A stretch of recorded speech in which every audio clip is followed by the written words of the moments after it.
Hi there, lovely people. Good morning from Dhaka, Bangladesh. Today I'm back with a couple of fragrance reviews and perhaps we'll do a morning thoughts episode. I haven't thought of a topic yet, but I'll talk about whatever comes to my mind. So, first episode, I want to do a house perhaps most of you will not recognize because this fragrance is under a Bangladeshi brand, clothing brand, designer. They are called Tanjim, Tanjim. There's a boutique called Ecstasy, right? So this brand is under them, and I think the owner's name is Tanjim. I'm sorry if I got that wrong. So they have quite a few fragrances like previously, but I was interested but never ended up buying it or any of them. People told me try it, but they are not really supremely expensive. They're like around $30 budget.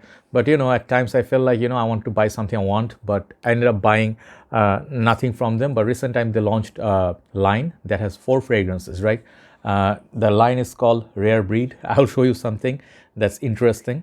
But they have Rare Breed 101 all the way to 104. Each is clone of something. I got the one I liked the most in terms of smell. So I'll be reviewing today Rare Breed 102. Okay. This is Tiger at the back, and this says Tanjim, I think, right? Yeah, Tanjim Squad, right? This is pretty cool actually. The presentation, it's a white box, but it looks nice with the red. It's really nice touch. Okay, so this 100 ml EDP concentration made in UAE, Dubai. This fragrance, basically, if you see Rare Breed, that name looks a bit like Creed, isn't it? So the name is nice, but I feel it's a bit influenced by the Creed name, but nice little box nonetheless. This fragrance are like, if you go to the where I mentioned, like if you go there, you'll see these fragrances for under $30. What caught my eye is this bottle presentation when they posted. I mean, just look at the juice color. This one particularly looks really, really good.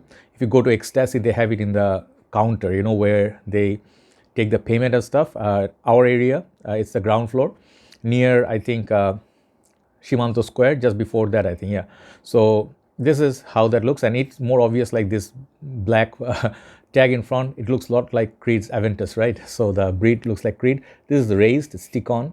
Plastic looks nice and reminds me a little bit of David Beckham bottles, but it's really, really heavy. Glass base is very good. Quality is very, very good. Cap is not magnetic, but it's very good quality, I would say. A good quality cap. It clicks onto place. Atomizer looks like that.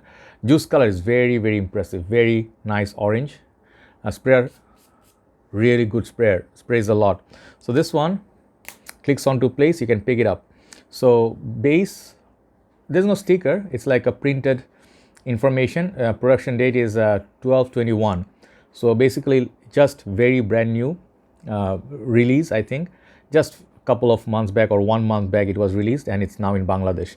So I wanted to review a brand from Bangladesh because I represent Bangladesh. It's an honor, it's a pleasure, right? So let's check this out. I have it on the paper.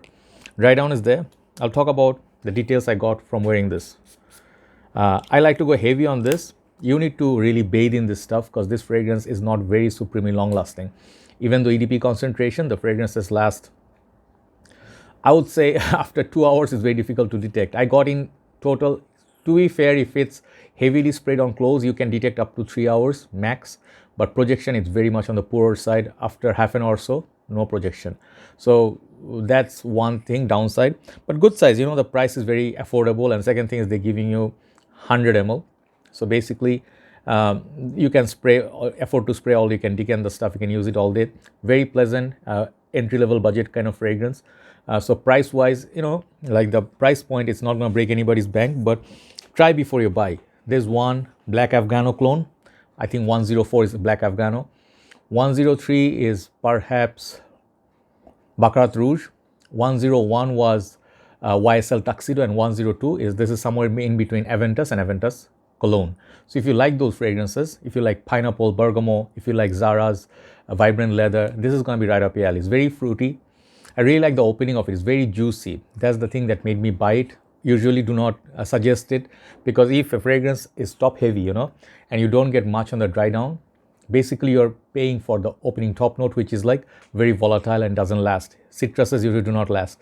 So this fragrance, the best part of this fragrance is one thing is the bottle. Okay, the price tag is good. You get 100 ml. It's not EDP concentration at all. For me, it doesn't last as much, but the Black Afgano clone and Baccarat Rouge clone, those two actually is long lasting. Then followed by perhaps the Tuxedo clone 101. So 101, 103 and 104 are longer lasting. 102 is the least lasting, but I like this the most because the smell is very pleasant. I get this beautiful sweet citrus lemon. Reminds me a little bit of Versace Man Eau Fraiche, Dolce & Gabbana Light Blue for Women, kind of like Mont Blanc Star Walker. If you know those fragrances, got this bamboo, lemon, citrus, lime, and then kind of sweet, almost to the feel. If you want to imagine, you can get pineapple from this, but there's no pineapple note. But it reminds me a little bit of Black Excess as well. They're all, I think, as far as I remember, all done by the same Perfume. So if you like those and you like hint of Aventus, it gives you that, but you don't get that darkness from it. It's very fruity, very juicy, citrusy, very transparent, pleasant fragrance. If you like Zara vibrant leather, you'll like it. But the introduction of, I think, a little bit of bamboo in there. I don't know the breakdown, but there's a very nice citrus strawberry. There's a strawberry feel as well. So strawberry, pineapple, lemon. It will be very refreshing for work, summertime. Winter is almost over, so sun's coming up a bit more. We don't get the chill no more. January is ending. So springtime, summertime is a very pleasant wear. And I will give props for the presentation, definitely. I always try to break things down, like the presentation, price, if it's fair, as well as how it smells. I give a fair rating. So thing is, like, props to Tanjim squad for bringing this. This thing actually looks pretty nice. It can be something you can be proud of if you put it in your collection, like let's say here, out of a big collection, this fragrance actually looks nice. So nice bottle. Students, you can definitely look into this if you're in budget. And this fragrance will be really, really good. You can get compliments right before, let's say, you enter a date with your college sweetheart or school, and you just enter the room. Before you enter a restaurant, just spray a couple on your neck and just enter. The first 1 hour is really, really beautiful. So I think this fragrance, I will give it like a solid 8 out of 10, despite not having a best longevity. But this is the nicest smelling one. I will buy perhaps the Baccarat Rouge clone as well. That's very nice. But if you want really beast mode out of all these four, the Black Afgano clone 104 would be your pick. 8 out of 10 for Rare Breed 102 by Tanjim, made in UAE, brand of Bangladesh. Thanks very much for watching. Time to move on to the second review. Take care.